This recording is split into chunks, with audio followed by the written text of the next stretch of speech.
Oh no, this door's locked. Locked. John Locke was an English philosopher and a classical liberal, and his best-known works were the two treatises of government. Now previously, the state had been given its power and authority by a celestial being. Locke disagreed with this. His traditional view of the state would be that it should serve mankind's best interest. People shouldn't be subject to a monarch. Now, Locke had an idea about the state of law. He thought that the state should respect the natural laws and rights of the people. He called this a government by consent, where it would serve the best interests of the people. Now we just finished negotiating a contract. Now Locke's social contract was between the state and the people, and it concerned a few factors. One of them being the government was limited, meaning that it was as small as it could possibly be while still implementing everything that it needed to. The second would be that there would be a dispersal of power, so government and state wouldn't be concentrated to a certain few individuals, it would rather be spread out and devolved to different organisations. And thirdly, there would be constant ongoing consent between the people and the state, so the state would never be doing anything which the people didn't want. Now, Locke thought that humans were guided by two main factors, their rationality and their self-interest. Due to this fact, he thought that we should all be mindful of each other's concerns. Now, Locke had a theory about how the state started in the origins of human civilization. He thought that as human beings were guided by rationalism, the state was created to mutually help everyone's best interests. Now, Locke believed that society predated the modern state. This means that before the state even existed, society existed. Therefore, he thought that the state shouldn't be there to control society, but more to create guidelines and make it more ordered. This is a capital H. Now, like this capital H, Locke believed in capital, but a different type of capital, capitalism. And his view of the economy was that the state should protect everyone's private property. There should be a free market for people to trade and exchange resources freely. Now, this is a stone-crafted wall, but I'd rather talk about Mary Wollstonecraft.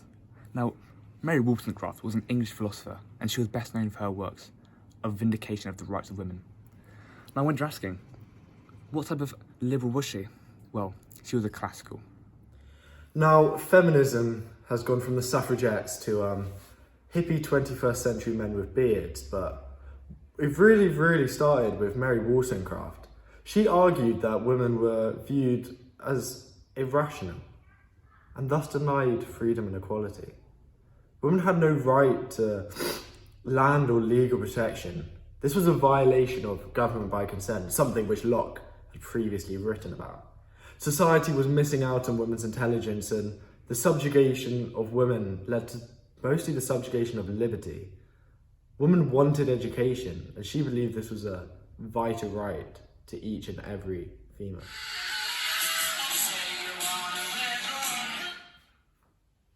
Now, that's revolution in the 1960s. Let's talk about revolution in the 18th century. Mary Wollstonecraft thought that republic governments were a necessity for equality for all, as she believed they entrenched each individual's liberty. Oh, you just caught me looking at nature. Now, Mary Wollstonecraft's view on human nature was that humans are guided by rationality and intellect. And contrary to what Jordan Peterson and modern day incels might think, men and women are not very different. This is my auntie. But Mary Wollstonecraft was anti-monarchy. She believed that the state should be in charge and they should work to ensure the rights of women were protected. Now, much like my mother calls me a child for playing FIFA 20, the state also viewed a certain category of people as children. But Mary Wollstonecraft thought that this was unfair, as that category of people was women, and that was her main view of society. You've caught me with my eco bag, but Mary Wollstonecraft had some thoughts about the economy. She thought that a free market economy would be best to ensure that enterprises liberate women. That was a grill, but we're going to be talking about John Stuart Mill. Now, John Stuart Mill was another English philosopher and liberal. He was a mix between a classical and a developmental, and is best known for his works on liberty. Now, Mill had a view on liberty called negative freedom. Rather than actually giving people the opportunity to fulfill their potential, they should just not have any restraint. But his ultimate view on liberty was that people should be able to do whatever they wanted to do if it fulfilled their potential, with one rule. Now, John Stuart Mill would not agree with that action. Do you know why? It violates his harm principle. He believes that any action should be alright and given liberty as long as it didn't harm other people or infringe on their liberty.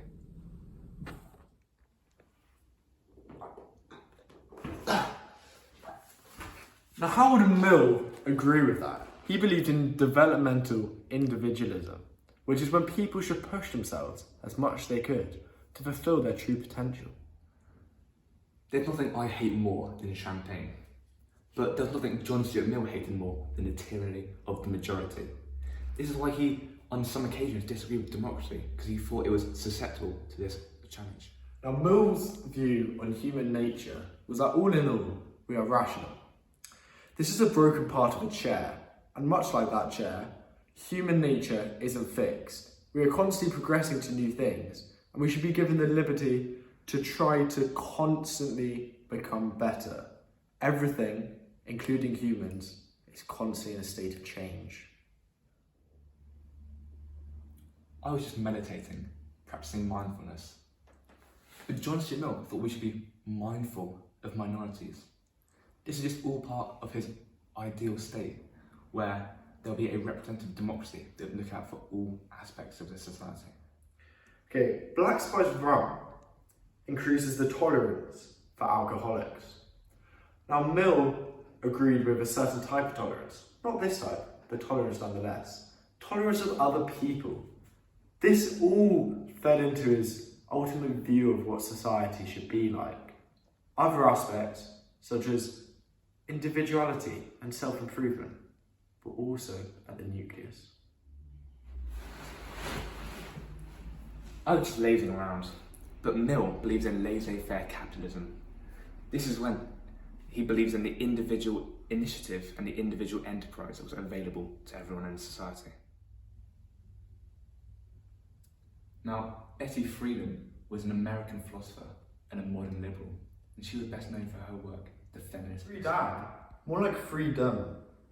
Betty Friedan's views on individualism was that everyone should be able to do what they want to do, fulfill their full potential, and much like the other liberals, not have restraint. I just got using this, but while my hair is conditioned, Betty Friedan thought the culture was conditioned. She believes that in Western society there were illiberal undercurrents in religion, schools, and the media, which led women to believe that they were not in charge of their own rationality. This is an arc. Unlike most feminists, Betty Friedan didn't believe in the patriarchy. No, she believed that change should occur through the state enforcing the legal equality of women, which at the time of her writing in the 1950s wasn't as much of a given that we take it today. I just plucked up the courage to play this 18+ game. But Betty Friedan thought that human nature had evolved to discourage women's liberty. Give me your phone. Now, as you can see, in that transaction, Thea was complicit. This is exactly what Betty Friedan thought that women were in their subjugation within society.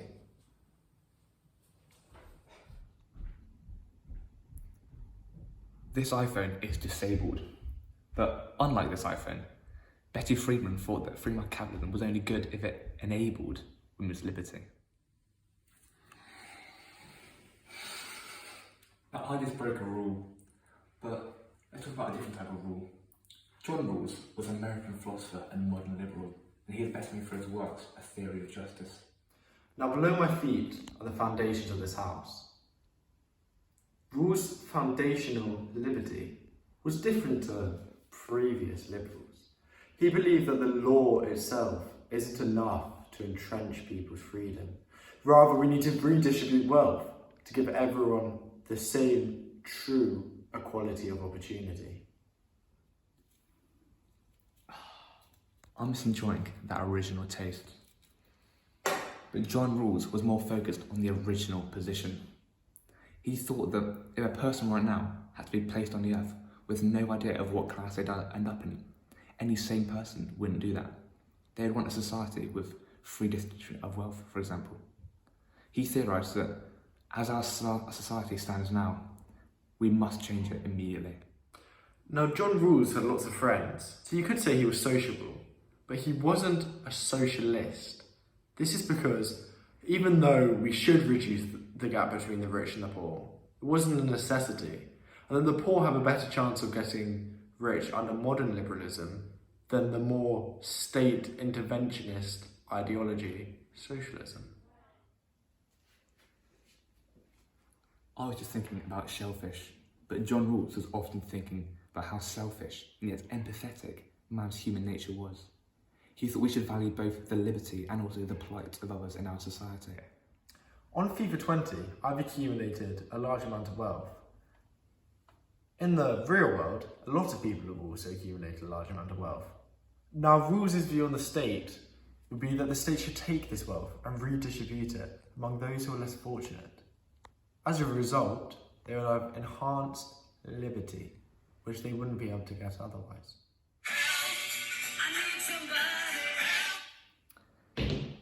That was help.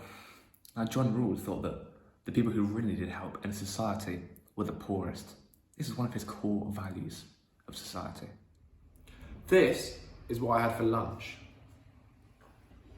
As the old saying goes, there's no such thing as a free lunch. So Rawls still believed that people should work for what they got, but the state should just try to redistribute the wealth so those right at the bottom, the poorest, could have a little extra boost. Now that is his views on the economy.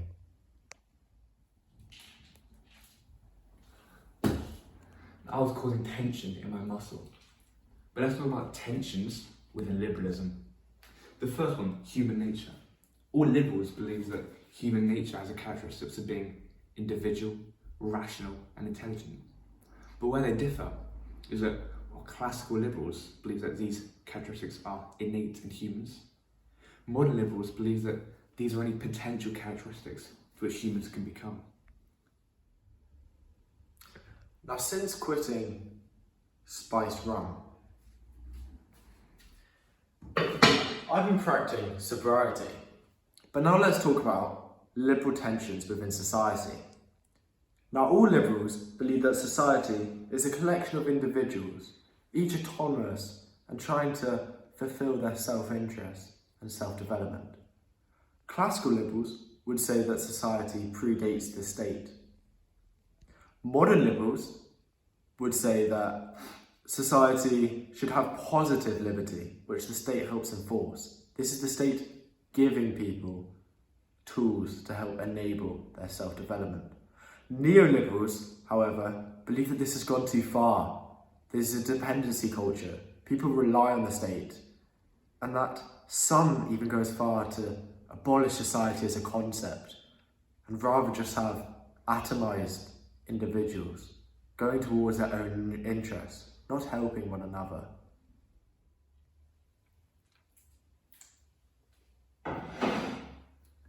I just ate those chicken wings, but in the state, there are some more tensions within liberals.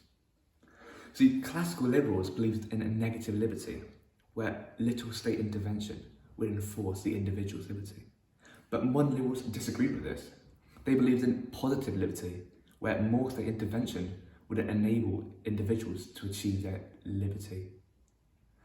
We can just cut that off. Liberals also disagreed with how democratic the state should be. Or classical liberals thought that democracy was more of a threat to individual liberty. Modern liberals believed that democracy enabled individual liberty.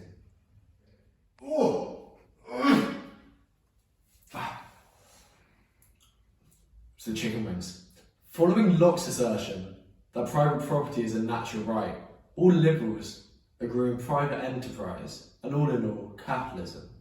Whereas classical liberals and neoliberals believe in laissez-faire capitalism, modern liberals are more sympathetic towards Keynesianism, which is the idea that, yes, there should be free market economics, but the state should redistribute the wealth to those who are less fortunate.